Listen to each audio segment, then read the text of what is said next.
This is the Advocate Narendra Madhav platform and you watching Real Estate Laws in India. Guys, last part we have discussed what is the section 53, 59, 61, what is the penalty of our false information. Now today we will discuss the interaction or interlinking with the Limitation Act with the RERA law is concerned. RERA act का limitation act के ज़रिए क्या impotency है ये हम देखने वाले हैं दोस्तों।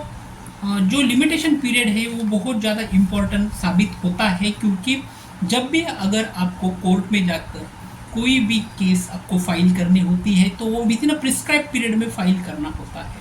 अगर जो भी प्रिस्क्राइब पीरियड में आप अपनी केस कोर्ट में फाइल नहीं करते हैं तो violation of the limitation act होता है, तो उसके लिए आपको कंडोनेशन का एप्लीकेशन देना पड़ता है। जो भी डिले होता है वो कंडोन करने के लिए आपको कंडोनेशन का एप्लीकेशन देना पड़ता है।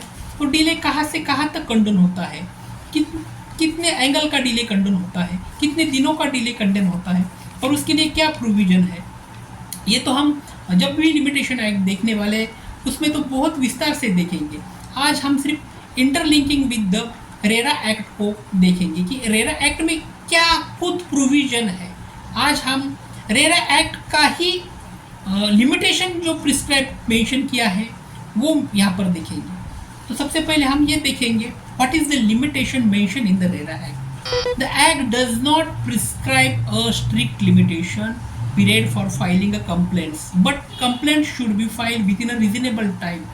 The limitation principles under general laws may be applied depending on the facts.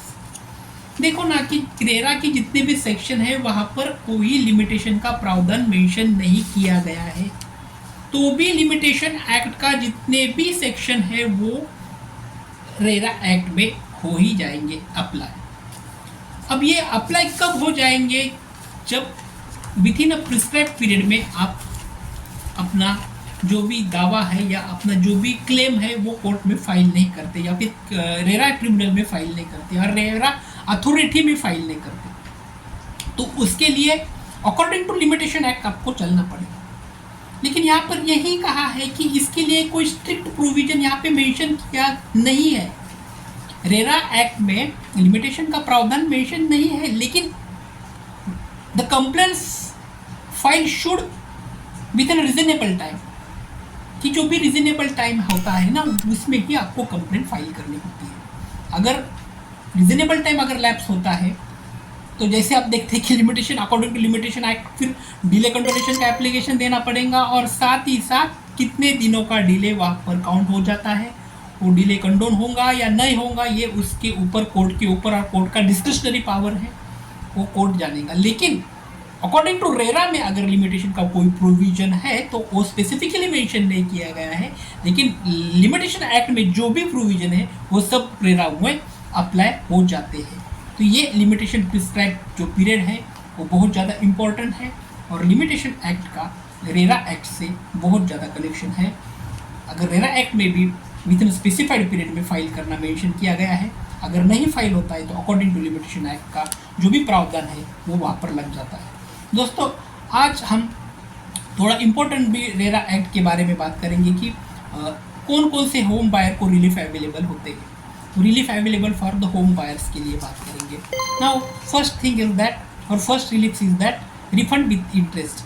अगर जो रेरा में सबसे इम्पोर्टेंट बात ये होती है कि अगर जो रिलीफ की बात होती है तो विद इन स्टिपुलेटेड टाइम अगर आपको आपका होम या मकान नहीं मिलता है या फिर उसमें कोई आपकी कोई भी कानून की जो भी एक्ट का वायलेशन होता है या फिर आपका कोई भी हक का अधिकार का वहाँ पर हनन होता है या आपका हक का अधिकार का वायलेशन होता है, तब आपको रिफंड विथ इंटरेस्ट, यहाँ पर सबसे इंपॉर्टेंट बात है कि रिफंड विथ इंटरेस्ट आपको वहाँ पर पे करना है होम बायर या बिल्डर को या प्रोमोटर को। उसके साथ interest for delay possession in compensation, अगर कंपनसेशन आपको होम बायर को देना ही देना है, किसको देना है, प्रोमोटर को देना है, बिल्डर को देना है। जो भी प्रोमोटर है, जो भी बिल्डर है, जो डेवलपर्स है, जो हैंड ओवर करता है होम बायर्स को अपना फ्लैट प्लॉट जो भी प्रॉपर्टी हैंड ओवर करता है, अगर वो करने में अगर देरी हो जाती है तो देरी के लिए भी आपको जो भी इंटरेस्ट है इंटरेस्ट के साथ आपको मुआवजा उसको देना है, कंपनसेशन आपको उसको देना है। साथ ही साथ सबसे इम्पोर्टेंट और जो रिलीफ यहाँ पर अवेलेबल मिलता है बायर्स को, वो है कि पोजेशन ऑफ प्रॉपर्टी। अगर ये सब एक्ट करने की वजह से जो भी बिल्डर्स है, जो भी प्रोमोटर्स है, विद इन स्टिपुलेटेड टाइम को आपको हैंड ओवर प्लॉट करेंगे। ये इंटेंशन अपना गवर्नमेंट का था, अपने लेजिस्लेटिव बॉडीज का यही इंटेंशन था कि कोई भी आम जनता को यहाँ पर उनके मूलभूत हक, उनके जो बेसिक राइट्स है वो वायलेट ना हो, ये प्रिंसिपल ऑफ नेचुरल जस्टिस उनका रहे।